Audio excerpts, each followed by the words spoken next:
Angkat kaki dari rumah ini sekarang juga. Kalimat itu dilontarkan ibu mertua saya tepat ketika ayah saya sedang sekarat di kampung. Detik itu juga, saya bekukan kartu rekening yang selama ini mereka pakai dengan sombong. Lalu, saya beli rumah mewah seharga 2 miliar, persis di seberang jalan rumah mereka. Dan ketika ibu mertua datang mengemis, ia jatuh terduduk menyadari siapa pemilik istana itu. Halo, sahabat. Selamat datang kembali di kanal ini. Sebelum cerita dimulai, tuliskan di kolom komentar dari kota mana Anda menyimak. Jangan lupa tekan tombol suka dan berlangganan agar kanal ini terus berkembang. Mari kita mulai.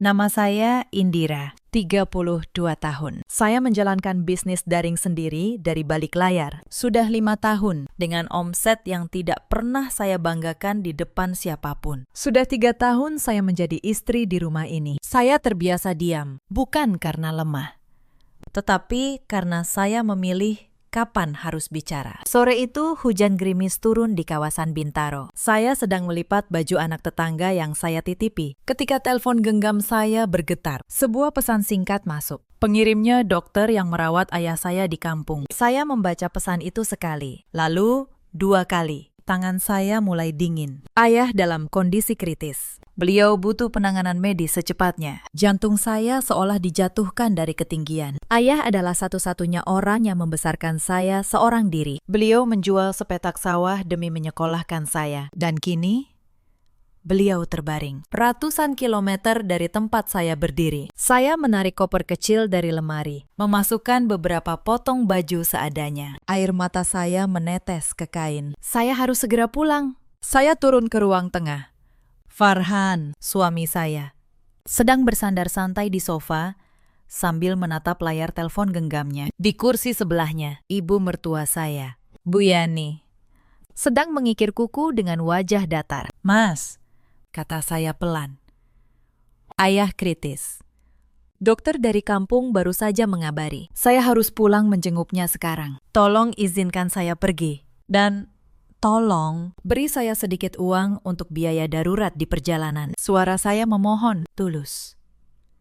Saya menatap wajah suami saya, berharap ada sedikit simpati, sebuah pelukan, atau setidaknya satu kalimat yang menenangkan. Belum sempat Farhan membuka mulut, Bu Yani meletakkan kikir kukunya keras-keras ke atas meja kaca. Bunyi benturan itu nyaring sekali. Wanita parubaya itu menatap saya dari ujung kepala sampai ujung kaki. Tatapan yang sangat merendahkan. Ayahmu sakit itu urusanmu sendiri, bentaknya.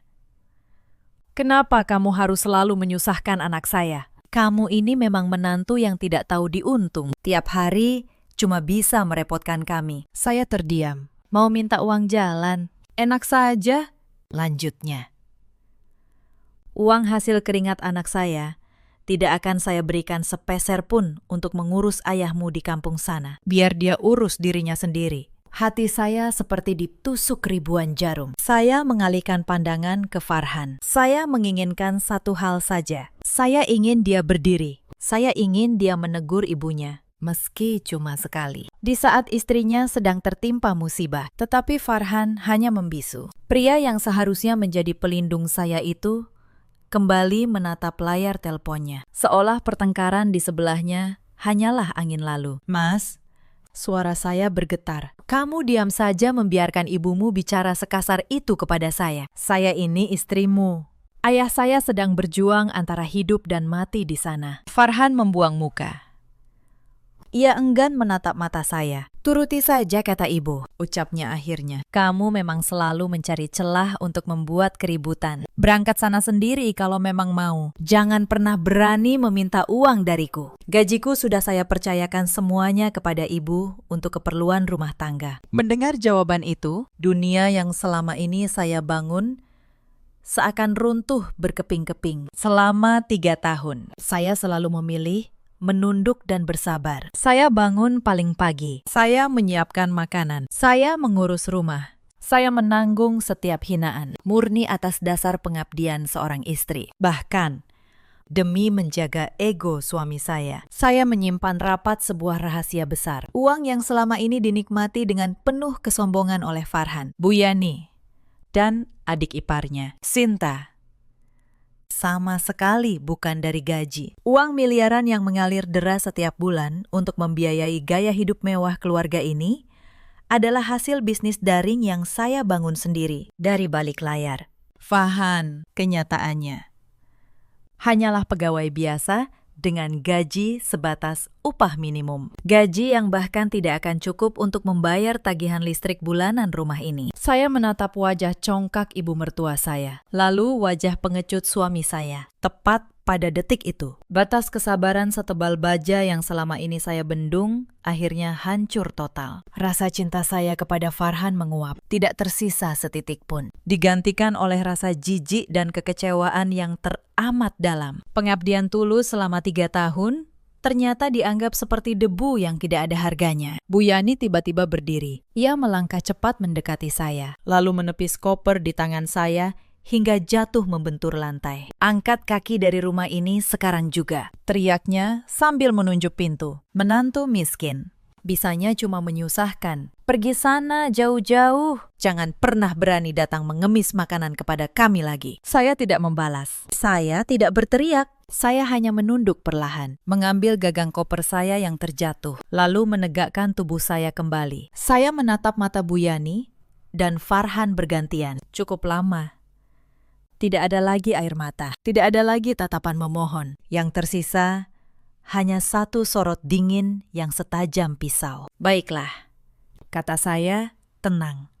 Saya akan pergi detik ini juga, sesuai permintaan Anda. Dan saya pastikan, seumur hidup, saya tidak akan pernah datang mengemis kepada kalian. Suara saya tenang.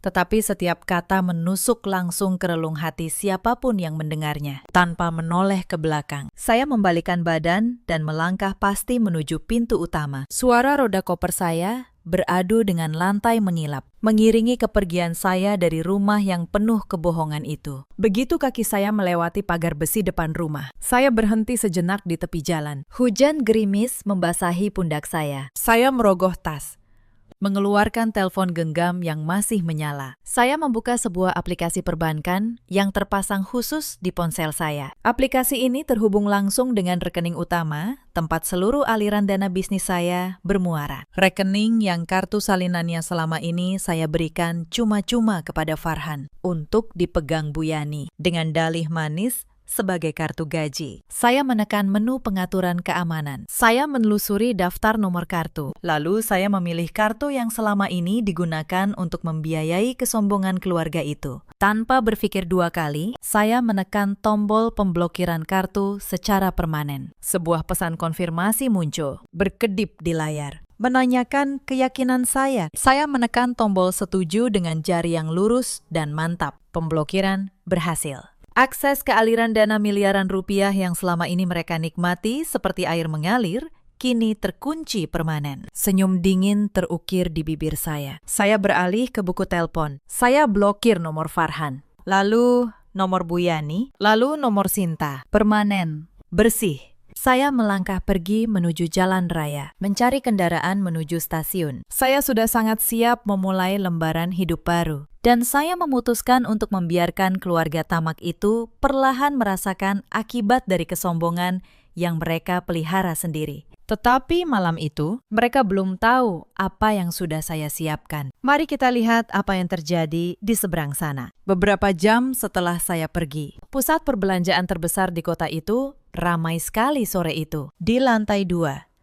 Sebuah butik perhiasan paling mewah menjadi pusat perhatian. Di dalamnya, Bu Yani berdiri dengan dagu terangkat tinggi. Ia menunjuk beberapa kalung tebal dan gelang berukuran besar dengan gaya memerintah. Seolah seluruh isi butik itu miliknya. Pegawai butik melayaninya dengan senyum sopan, mengeluarkan perhiasan emas murni dan berlian ke atas nampan beludru. Bu Yani mencoba sebuah kalung berlian yang harganya setara sebuah rumah sederhana. Ia mematut diri di cermin dengan bangga. Di benaknya yang dangkal, ia merasa menjelma menjadi wanita paling terhormat di seluruh kota. Hanya karena merasa memiliki anak lelaki yang hebat. Ia sama sekali tidak peduli bahwa menantunya baru saja ia usir dengan hati hancur beberapa jam yang lalu. Saya ambil kalung berlian ini, beserta gelang emas dan sepasang anting tadi. Perintahnya lantang.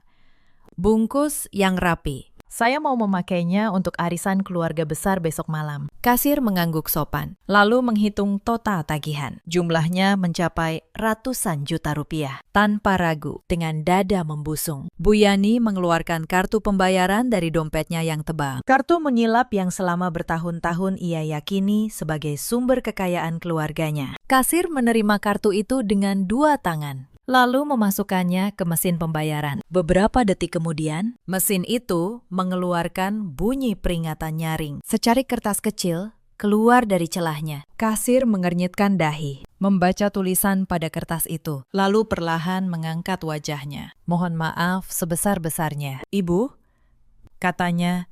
"Hati-hati, transaksi dari kartu ini ditolak. Apakah Ibu punya kartu lain atau uang tunai?" Wajah Bu Yani menahan gejolak. Harga dirinya seakan diinjak-injak. Apalagi ada beberapa pengunjung mewah lain yang sedang antre di belakangnya. Dan jelas mendengar ucapan itu. "Tidak mungkin." Sergahnya keras. "Mesinmu pasti rusak.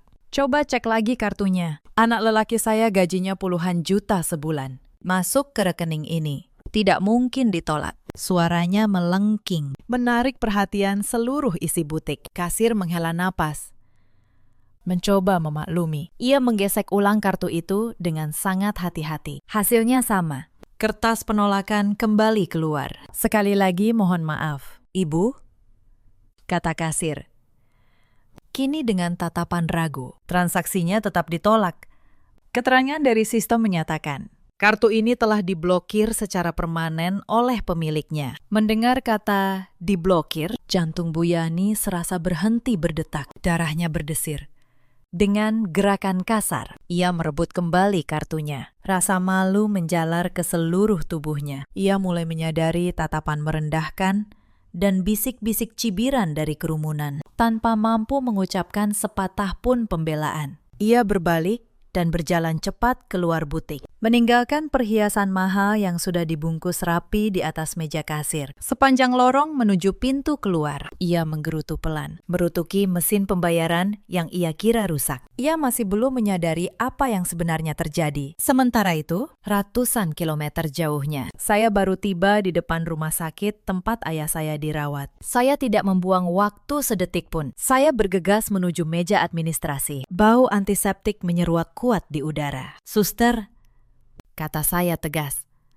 "Saya keluarga kandung pasien lansia yang masuk pagi tadi dengan kondisi kritis. Tolong segera berikan kamar perawatan kelas utama dengan fasilitas terbaik. Lakukan tindakan medis spesialis terbaik. Apapun yang diperlukan untuk menyelamatkan ayah saya. Seluruh biayanya akan saya bayar tunai. Lunas. Hari ini juga." Perawat memeriksa data pasien di sistem, lalu mengangguk. Ia mencatat rincian biaya awal yang nominalnya sangat besar. Dengan tenang, saya mengeluarkan kartu perbankan saya yang lain. Kartu pribadi yang terhubung langsung dengan rekening utama perusahaan saya. Kartu yang keberadaannya tidak pernah diketahui Farhan maupun keluarganya. Transaksi diproses dengan lancar, tanpa hambatan sedikit pun. Setelah urusan administrasi selesai, saya diizinkan masuk ke ruang perawatan intensif. Begitu melihat ayah saya terbaring lemah dengan berbagai selang menempel di tubuh rentanya, pertahanan saya runtuh. Saya menangis dalam diam, menggenggam erat tangan beliau. Di lubuk hati yang paling dalam, saya mengikat sebuah janji. Saya akan mengerahkan segala kekuatan demi kesembuhan ayah. Dan saya bersumpah, tidak akan pernah lagi membiarkan siapapun menginjak-injak harga diri kami berdua. Tetapi di seberang kota, kekacauan baru saja dimulai. Bu Yani duduk gelisah di dalam taksi. Tangannya bergetar saat menekan tombol panggilan ke nomor anaknya. Begitu tersambung, ia langsung menangis histeris. "Farhan, kamu ini kerja bagaimana? Kenapa kartu gajimu tiba-tiba tidak bisa dipakai? Ibu malu sekali hari ini. Ibu ditertawakan orang-orang kaya di butik karena kartu ini diblokir. Cepat urus ke bank sekarang juga." Di rumah, Farhan yang sedang berbaring santai di sofa, terkejut bukan main mendengar amukan ibunya. "Diblokir bagaimana, Bu?" Jawabnya bingung. "Itu tidak mungkin. Kartu itu selalu lancar dipakai." "Ibu, tenang dulu. Biar saya cek dari aplikasi." Farhan menutup telepon. lalu membuka aplikasi perbankan di ponselnya. Ia memasukkan kata sandi, tetapi akses ditolak. Layar menampilkan peringatan tegas. Nomor rekening utama dan seluruh kartu yang terhubung telah dinonaktifkan sepenuhnya oleh pemilik rekening. Kepala Farhan terasa pusing. Pandangannya berkunang-kunang. Pada detik itu, ia mulai menyadari satu fakta yang selama ini ia abaikan demi egonya. Rekening yang menampung uang miliaran itu memang sepenuhnya atas nama saya, Indira. Farhan hanya diberi kartu salinan untuk dipakai, karena uang selalu mengalir tanpa henti. Dan saya selalu patuh tanpa mengeluh. Ia terlena. Ia lupa bahwa kendali penuh atas harta itu mutlak berada di tangan istrinya. Dengan tangan gemetar, Farhan mencoba menghubungi nomor saya. Ia berharap ini hanya kesalahan sistem bank. Yang terdengar hanya suara operator yang menyatakan nomor tidak dapat dihubungi. Ia mencoba mengirim pesan, gagal terkirim. Ia memanggil berkali-kali, puluhan kali. Hasilnya nihil. Nomornya telah saya blokir permanen. Ketakutan mulai merayapi pikiran Farhan. Ia akhirnya menyadari, kepergian saya sambil membawa koper dan pemblokiran rekening ini bukan sekedar gertakan kemarahan rumah tangga biasa. Saya benar-benar memutus total seluruh keuangan mereka. Tanpa ampun. Farhan menatap nanar ke sekeliling rumahnya. Cicilan rumah, tagihan listrik, perabotan mahal, semua dibiayai uang dari rekening itu. Tanpa dana raksasa itu, ia bukan siapa-siapa. Gaji aslinya bahkan tidak cukup menutupi biaya makan keluarganya selama seminggu. Badai kehancuran finansial benar-benar telah datang. Dan semua malapetaka ini dimulai tepat pada detik mereka mengusir saya dari rumah. Hari berikutnya, badai itu menampakkan wujud pertamanya. Pagi-pagi, terdengar gedoran keras dari arah gerbang depan rumah Bu Yani. Sinta, adik ipar saya, mengintip dari balik tirai, matanya membelalak. 3 orang pria berdiri di luar. Salah satunya memegang setumpuk dokumen. 2 lainnya sudah bersiap membuka gembok kunci. Mereka penagih utang dari perusahaan pembiayaan tempat Sinta mencicil mobil mewahnya. Sinta panik. Ia berlari mencari ibunya. Ibu, di depan ada orang-orang yang mau menarik paksa mobil saya. Bagaimana ini? Tagihan bulan ini belum dibayar karena kartu dari Mas Farhan selalu ditolak saat saya coba bayar di mesin. Ibu, saya tidak mau mobil saya ditarik. Nanti saya pakai apa kalau berkumpul dengan teman-teman? Harga diri saya bisa hancur. Bu Yani yang kepalanya sudah pusing memikirkan kartu yang diblokir, kini semakin tertekan. Ia menggedor pintu kamar Farhan. Farhan keluar dengan wajah kusut. Kantung matanya menebal karena ia tidak bisa tidur semalaman. Farhan, cepat keluar dan hadapi orang-orang di depan, teriak Bu Yani sambil menarik kerah baju anaknya. Cairkan semua uang tabunganmu untuk melunasi cicilan mobil adikmu. Kamu ini lelaki. Kalau tetangga melihat mobil Sinta ditarik, mau ditaruh di mana wajah keluarga kita? Farhan menundukkan kepalanya dalam-dalam. Wajahnya pucat pasi. Seluruh tubuhnya bergetar. Ia tahu, saat ini sudah tidak ada lagi kebohongan yang bisa ia tutupi. Fakta yang selama ini ia kubur rapat harus segera ia bongkar. Ia menarik napas panjang yang terasa berat, lalu mengangkat wajahnya. Menatap ibunya dengan tatapan kosong. Uang dari mana? Bu, suaranya nyaris seperti bisikan. Saya tidak punya uang sepeser pun di tabungan. Gaji saya di kantor hanya sebatas upah minimum. Gaji saya bahkan tidak akan cukup membayar cicilan mobil Sinta untuk 1 bulan. Apalagi membiayai perhiasan ibu dan makanan mewah kita setiap hari. Bu Yani mematung. Matanya melotot menatap anak kebanggaannya. Kamu bicara apa? Farhan, jangan bercanda di saat genting seperti ini. Lalu, uang miliaran yang selalu ada di kartu yang ibu pegang itu dari mana? Kalau bukan gajimu. Kamu kan direktur di perusahaanmu. Farhan menggeleng perlahan. Air mata penyesalan mulai menetes. Saya bukan direktur. Bu, saya hanya pegawai. Uang miliaran yang kalian pakai untuk berfoya-foya dan menyombongkan diri selama bertahun-tahun ini, semuanya murni hasil usaha Indira, bisnis yang selalu kalian hina. Karena kalian pikir dia hanya bermain ponsel di kamar. Kartu itu adalah kartu rekening utama perusahaan Indira yang membayar semua kemewahan kita. Dan sekarang, karena ibu mengusirnya, Indira memblokir semuanya. Kita tidak punya apa-apa lagi. Mendengar pengakuan itu, Bu Yani merasa bumi tempatnya berpijak berguncang. Jantungnya berdebar hingga dadanya sesak. Mulutnya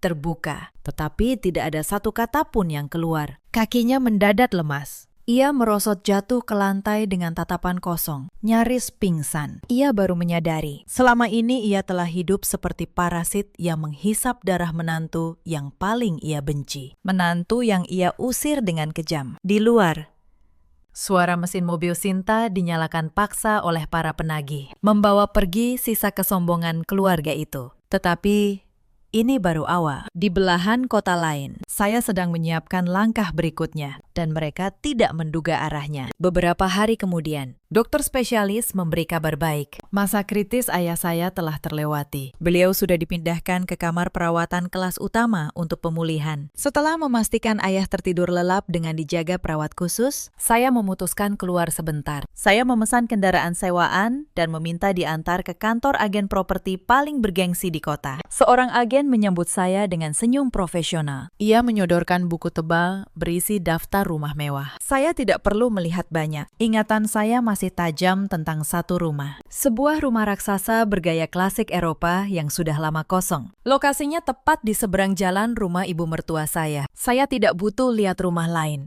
Kata saya, tenang. Saya mau rumah di sudut kompleks elit ini. Bangunan paling besar, yang posisinya berhadapan langsung dengan rumah bernomor 18. Agen itu sedikit terkejut. Oh, pilihan luar biasa. Nyonya, itu memang aset terbaik kami. Fasilitasnya lengkap. Namun, mohon maaf, harganya tinggi, mencapai 2 miliar rupiah. Apakah Nyonya ingin kami bantu mengurus skema cicilan ke bank? Saya tersenyum tipis. Saya mengeluarkan kartu identitas dan meletakkannya di meja. Tidak perlu repot. Saya ambil rumah ini hari ini juga. Siapkan semua surat jual beli sekarang. Saya akan transfer 2 miliar rupiah tunai detik ini. Saya ingin kuncinya ada di tangan saya sebelum matahari terbenam. Agen itu terbelalak.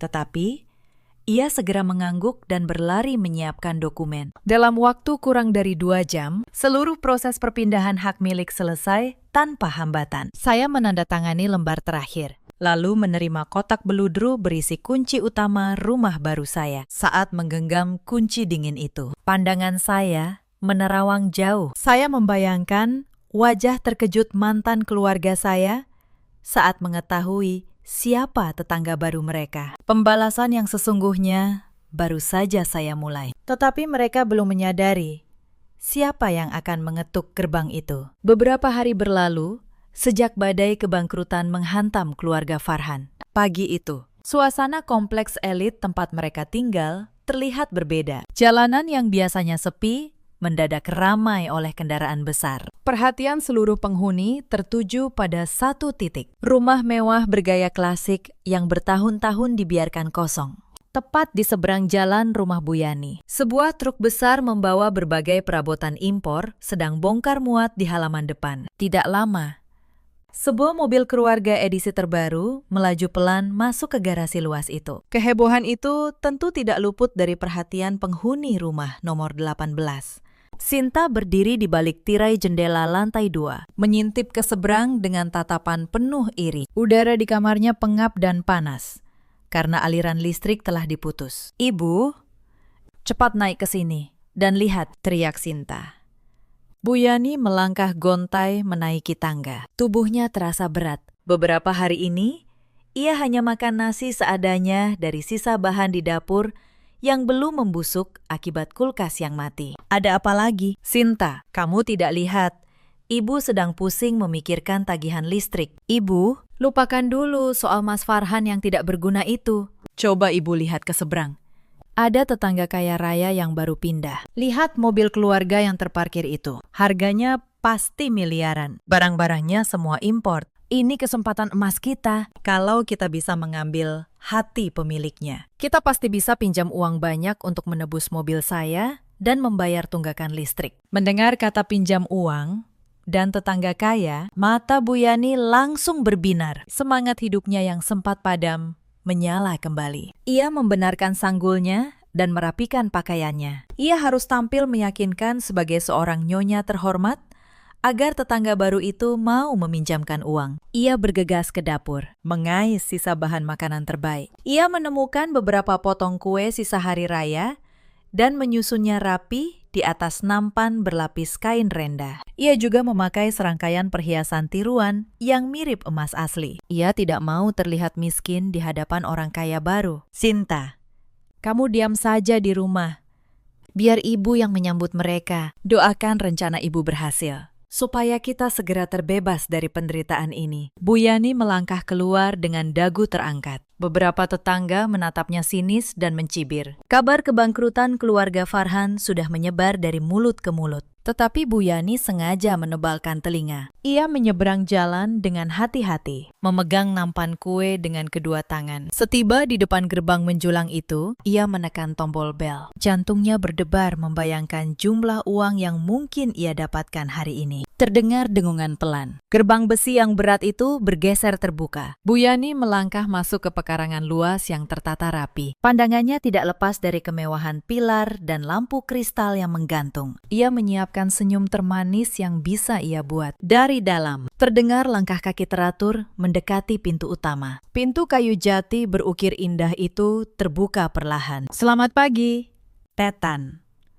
Ucapan salam manis itu tersangkut di tenggorokan Bu Yani. Matanya membelalak lebar. Seluruh darahnya seolah berhenti mengalir. Kakinya kaku terpaku di lantai marmer teras. Sosok yang melangkah keluar dari balik pintu itu bukan pengusaha asing yang ia bayangkan. Sosok itu adalah seorang wanita yang sangat ia kenal. Wanita yang belum lama ini ia hina dan ia usir dari rumahnya sendiri, seperti membuang sampah. Saya berdiri di sana, anggun, mengenakan pakaian rancangan desainer dan hijab sutra yang jatuh dengan indah. Aura kewibawaan memancar kuat dari tatapan saya, dingin, dan menembus langsung ke jiwa wanita di hadapan saya. Nampan kue di tangan Bu Yani terlepas begitu saja, jatuh membentur lantai marmer dengan suara nyaring, menyebarkan remah-remah ke segala arah. Mulut Bu Yani bergetar, mencoba merangkai kata, tetapi hanya suara gugup ketakutan yang keluar. Saya tersenyum tipis, sebuah senyuman tenang yang menandakan kemenangan. Akal sehat Bu Yani menolak keras kenyataan di depan matanya. Menantu yang selama ini ia anggap benalu dan orang miskin, kini berdiri dengan balutan kemewahan yang bahkan tidak pernah sanggup ia bayangkan. Rasa malu dan kebingungan memicu perlawanan terakhir di dalam dirinya. Ia menolak terlihat kalah. Dengan sisa tenaga, ia mengangkat tangan dan menunjuk wajah saya. Indira, jadi kamu merendahkan diri menjadi wanita simpanan lelaki hidung belang setelah saya usir. Dasar perempuan tidak tahu malu. Pantas saja kamu berani menyewa rumah mewah ini untuk pamer. Rupanya, kamu menjual harga dirimu kepada pria di luar sana. Suaranya melengking tinggi, dengan cepat menarik perhatian para tetangga yang sejak tadi berkumpul di pinggir jalan. Satu persatu, mereka mendekat ke pagar. Penasaran. Saya sama sekali tidak terpancing. Alih-alih marah atau menangis seperti dulu, saya justru tertawa. Tawa yang terdengar elegan dan memancarkan kuasa penuh. Saya melangkah maju satu langkah, menatap langsung bola mata mantan ibu mertua saya yang kini semakin panik. Jaga ucapan Anda, kata saya. Mulut Anda masih saja berbisa seperti dulu. Sayang sekali, kenyataan tidak pernah berpihak pada kebohongan. Saya tidak menyewa rumah ini, dan saya tidak pernah menjadi simpanan siapapun. Saya adalah pemilik sah bangunan seharga 2 miliar ini, beserta seluruh isinya. Surat kepemilikannya tertulis jelas atas nama saya, dan saya membelinya tunai. Dari hasil keringat saya yang selama ini kalian nikmati dengan rakus. Setiap kata yang saya ucapkan datar, tetapi setajam silet. Menyayat kesombongan Bu Yani hingga tidak bersisa. Mendengar keributan yang membesar. Farhan yang sedang uring-uringan di rumah akhirnya keluar. Ia menyeberang jalan dengan langkah gontai, berniat menyusul ibunya. Tetapi langkahnya terhenti kaku saat melihat siapa wanita yang sedang berhadapan dengan Bu Yani. Jantung Farhan serasa berhenti. Ia membelalakkan mata, menatap sosok istrinya yang kini terlihat luar biasa berkelas. Jauh berbeda dari sosok wanita yang selalu ia abaikan di rumah. Saya menoleh ke arah suara langkahnya, lalu tersenyum miring. Waktu yang saya tunggu akhirnya tiba. Saya memberi isyarat kepada asisten pribadi saya yang sejak tadi berdiri siaga. Asisten itu menyerahkan sebuah map tebal kepada saya. Dengan langkah tenang, saya menghampiri Farhan yang masih mematung di halaman. Tanpa sepatah kata, saya melemparkan map itu ke dadanya. Farhan refleks menangkapnya. Ia menunduk, membaca tulisan besar yang tercetak di sampulnya. Tangannya gemetar. Itu surat gugatan cerai kita, Farhan, kata saya lantang. Baca baik-baik setiap halamannya. Saya sudah memastikan kamu tidak akan mendapatkan 1 rupiah pun dari harta saya. Karena memang sejak awal, kamu tidak pernah berkontribusi apapun selain kebohongan kepada keluargamu. Saya memutar tubuh, menatap kerumunan tetangga yang kini berdiri rapat di dekat pagar. Saya menarik napas panjang, bersiap membongkar rahasia yang selama ini saya simpan. Untuk para tetangga sekalian, seru saya. Dengarkan baik-baik. Selama ini kalian mungkin mengira keluarga di seberang jalan itu kaya raya berkat lelakinya. Ketahuilah kebenarannya hari ini. Uang miliaran yang keluarga ini pakai untuk pamer, membeli perhiasan, membeli mobil mewah, dan merendahkan orang lain selama 3 tahun. Semuanya murni hasil keringat saya dari bisnis daring yang saya bangun sendiri. Farhan hanyalah pegawai bergaji upah minimum. Mereka mengusir saya saat ayah saya kritis di rumah sakit. Dan sekarang aliran dananya sudah saya hentikan selamanya. Suasana hening selama beberapa detik. Lalu suara bisik-bisik dan cibiran keras meledak dari kerumunan. Tatapan jijik kini sepenuhnya tertuju kepada Bu Yani. Beberapa ibu tetangga terang-terangan mencibir kelakuannya yang selama ini gemar memamerkan kekayaan di setiap perkumpulan warga. Bu Yani terdiam, kaku seperti patung. Wajahnya pucat pasi. Rasa malunya kini berlipat-lipat. Lebih besar daripada saat kartunya ditolak di butik tempo hari. Ia tertunduk. Tidak berani mengangkat wajahnya. Sekarang, silahkan kalian berdua kembali ke rumah.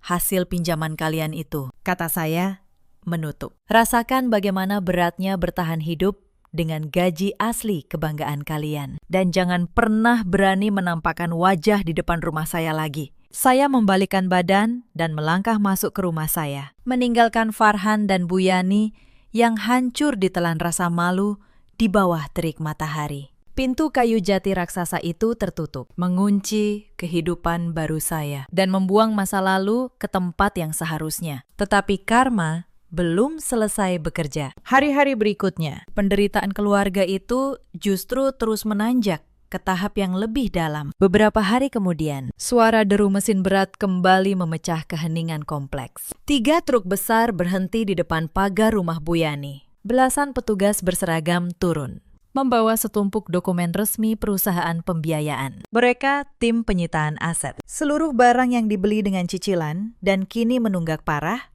akan diangkut hari itu juga, tanpa basa-basi.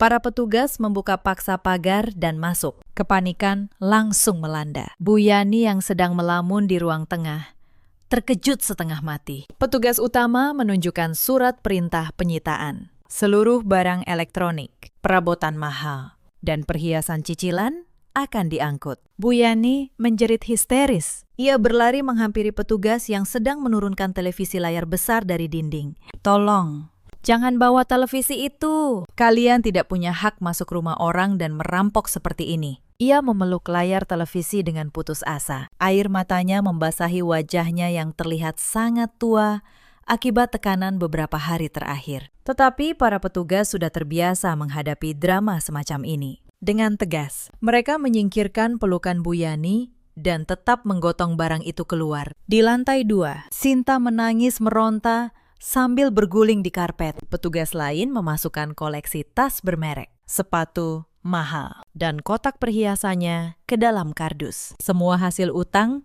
yang cicilannya tidak akan pernah bisa dilunasi. Sementara itu, Farhan hanya bisa duduk bersandar di sudut dinding dengan pandangan kosong. Tubuhnya lemas. Ia menyadari kemiskinan yang sebenarnya kini telah mencengkeram leher keluarganya. Proses penyitaan berlangsung lama, mengundang tontonan gratis dari tetangga yang masih menyimpan dendam atas kesombongan Bu Yani. Barang demi barang ludes. Rumah megah itu kini kosong melompong. Siang itu, mereka terpaksa duduk di lantai dingin, menyantap sisa nasi kemarin dengan sedikit kecap, karena kompor pun telah ikut diangkut di seberang jalan. Saya berdiri tenang di balkon, memegang secangkir teh chamomile hangat, menyaksikan truk-truk membawa pergi seluruh harta benda mereka. Hati saya tidak merasa kasihan sedikit pun. Apa yang terjadi murni hasil panen dari benih kekejaman yang mereka tanam sendiri. Malam itu, hujan badai turun deras disertai kilat menyambar. Di tengah guyuran hujan, Farhan keluar dari rumahnya yang gelap gulita. Ia menyeberang jalan, mengabaikan tubuhnya yang basah kuyup. Ia tiba di depan gerbang rumah saya. Karena tidak berani menekan bel, ia memanjat pagar besi itu dengan sisa tenaga. Tangannya tergelincir beberapa kali pada besi yang licin tersiram air. Tetapi ia terus memaksa, hingga berhasil melompat dan mendarat keras di halaman dalam. Indira, tolong buka pintunya. Maafkan aku tahu aku bodoh. Aku salah membiarkan ibu memperlakukanmu buruk. Tolong kembalilah. Aku berjanji akan berubah.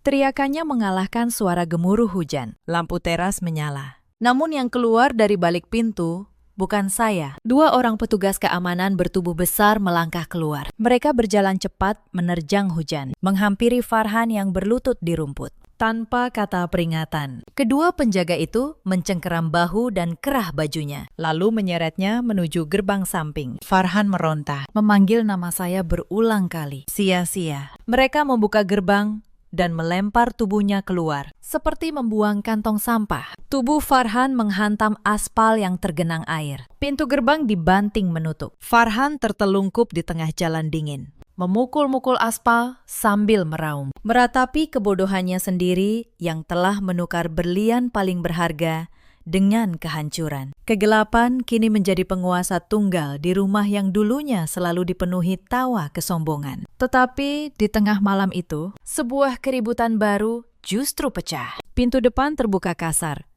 Farhan masuk sambil menggandeng seorang perempuan asing. Namanya Rida, sosok simpanan yang selama ini ia sembunyikan rapat dari keluarga. Dan tentu dari saya selama menjalin hubungan. Farhan selalu menjanjikan kehidupan mewah kepada Rida, memberinya hadiah-hadiah mahal yang dibeli dengan uang dari kartu istrinya. Bu Yani yang sedang duduk menahan lapar di ruang tengah terkejut bukan main. Rida yang terbiasa diajak ke tempat-tempat mewah, menatap sekeliling rumah dengan jijik. Ia menutup hidungnya dengan punggung tangan. Siapa perempuan ini? Farhan, beraninya kamu membawa orang asing masuk saat keluarga kita sedang hancur seperti ini, teriak Bu Yani serak. Farhan mengusap wajahnya yang kelelahan. Tolong tenang, Bu.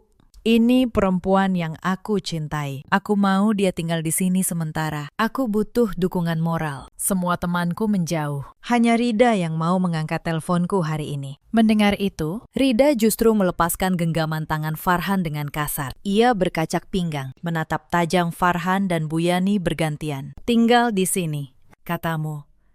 Katanya kamu pengusaha kaya raya. Katanya rumahmu penuh perabotan mewah dari luar negeri. Kenapa rumah ini malah seperti bangunan kosong yang ditinggalkan? Lampu mati, tidak ada kursi, lantai berdebu. Dan kenapa sejak siang tadi, semua kartu yang kamu berikan kepadaku ditolak di mesin saat aku mau belanja? Bu Yani melangkah maju.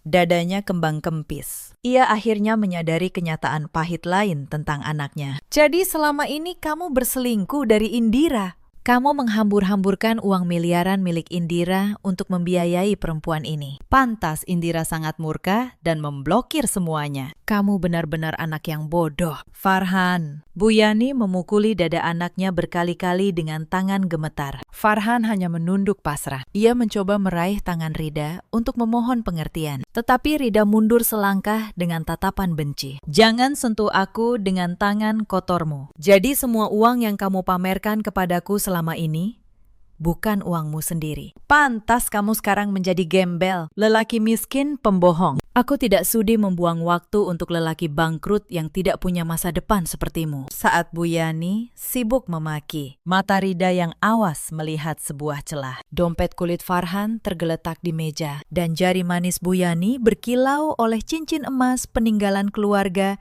yang sengaja ia sembunyikan dari petugas penyitaan. Tanpa basa-basi, Rida menyambar dompet Farhan, menguras seluruh sisa uang tunai di dalamnya, yang sebenarnya adalah uang terakhir keluarga itu untuk makan esok hari. Ia juga menarik paksa cincin emas dari jari Bu Yani. Sinta mencoba menghentikannya, tetapi Rida mendorongnya hingga tersungkur ke lantai. Anggap ini ganti rugi atas waktuku yang terbuang untuk menemani lelaki pembohong ini. Selamat menikmati kemiskinan kalian di rumah hantu ini. Rida berlari kencang keluar, membelah kegelapan malam, meninggalkan keluarga Farhan yang kini benar-benar tidak punya apa-apa di dalam kegelapan. Mereka hanya saling menyalahkan, mengutuk nasib, tanpa mau menyadari bahwa semua petaka ini adalah balasan dari orang yang selalu mereka zalimi. Dan puncak dari semua itu datang beberapa hari kemudian. Hujan badai kembali turun deras sejak pagi buta. Di dalam rumah yang kosong dan dingin, keadaan Bu Yani memburuk drastis. Tubuh rentanya tidak mampu lagi menahan beban pikiran. Ditambah kurangnya asupan makanan selama berhari-hari. Tekanan darahnya melonjak ke tingkat berbahaya. Tepat di siang hari, saat mencoba berjalan ke dapur, Bu Yani tiba-tiba memegangi kepalanya. Pandangannya berputar, napasnya tersumbat. Dalam hitungan detik, tubuh wanita tua itu ambruk membentur lantai. Ia pingsan, tidak sadarkan diri. Sinta menjerit.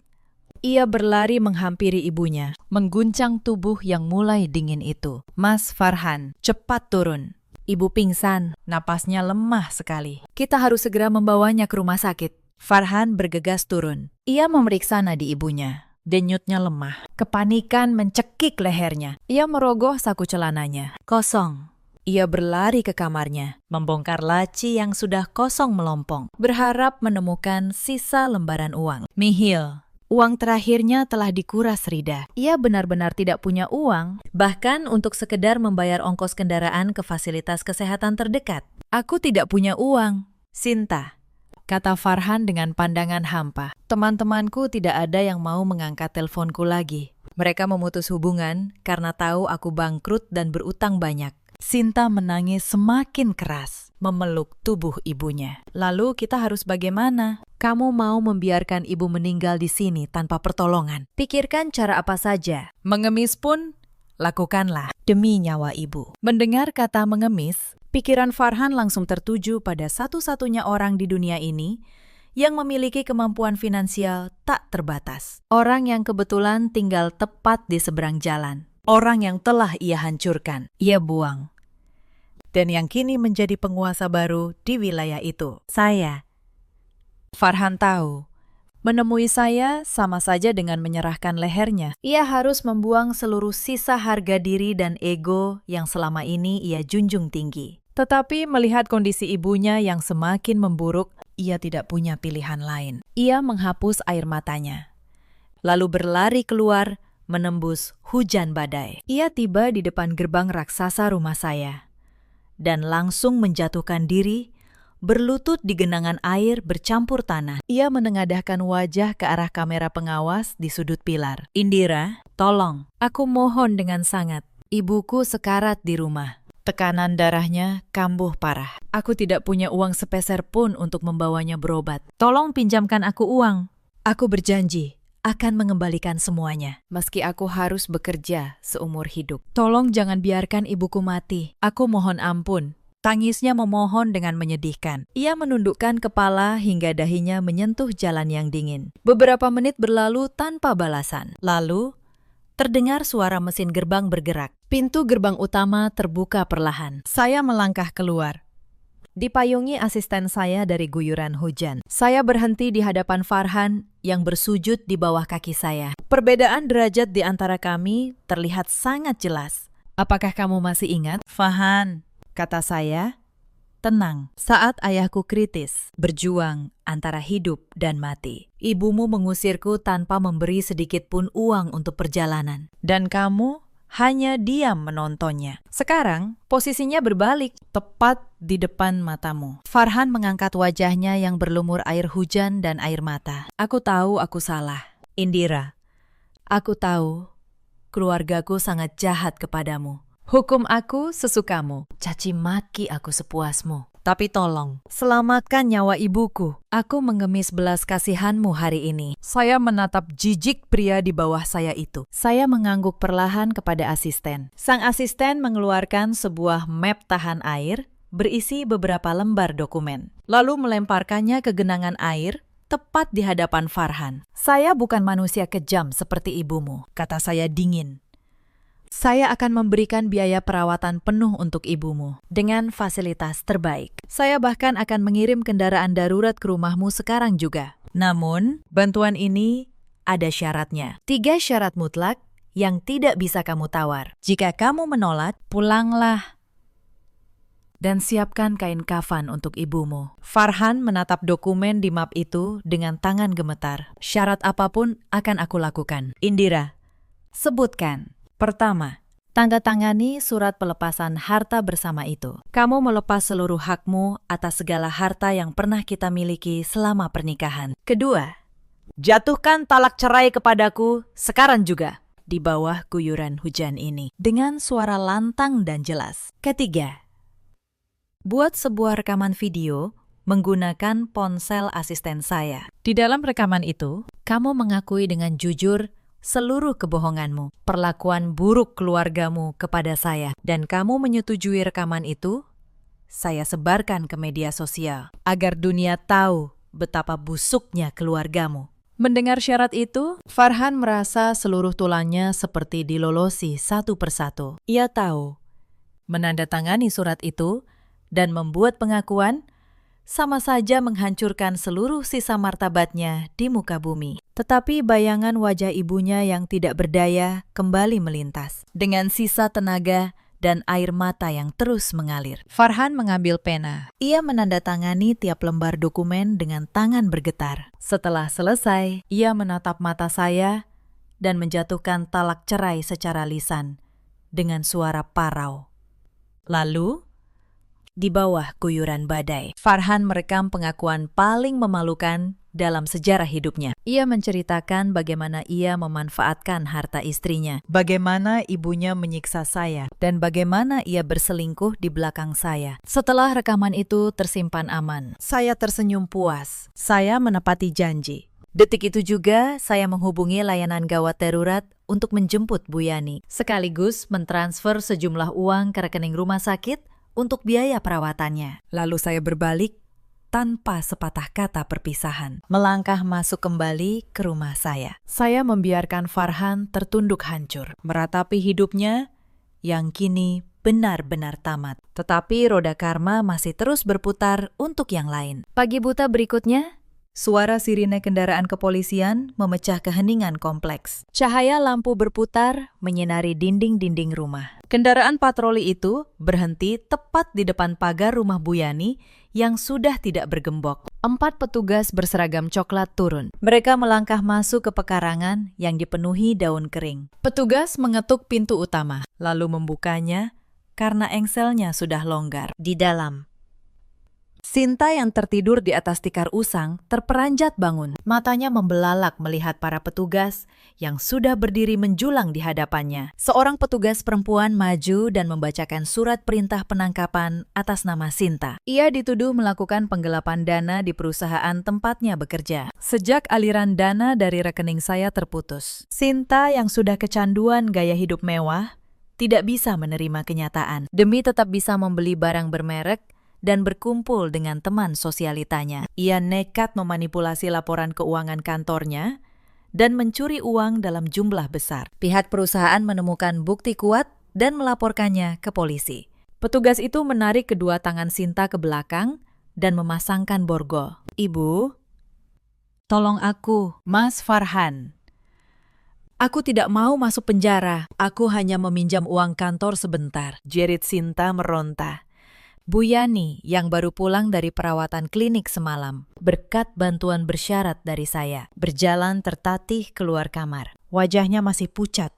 Ia tidak percaya melihat anak perempuan satu-satunya diseret seperti penjahat. Ia menjatuhkan diri di depan kaki petugas. "Bapak polisi, tolong lepaskan anak saya. Sinta anak baik. Dia pasti hanya salah paham. Tolong jangan bawa anak saya." Petugas itu menjawab dengan sopan namun tegas. "Maafkan kami, Ibu. Kami hanya menjalankan tugas sesuai undang-undang. Anak ibu sudah terbukti secara sah melakukan penggelapan uang perusahaan. Semua bukti transaksi dan rekaman kamera pengawas sudah kami kantoni. Proses hukum harus tetap berjalan."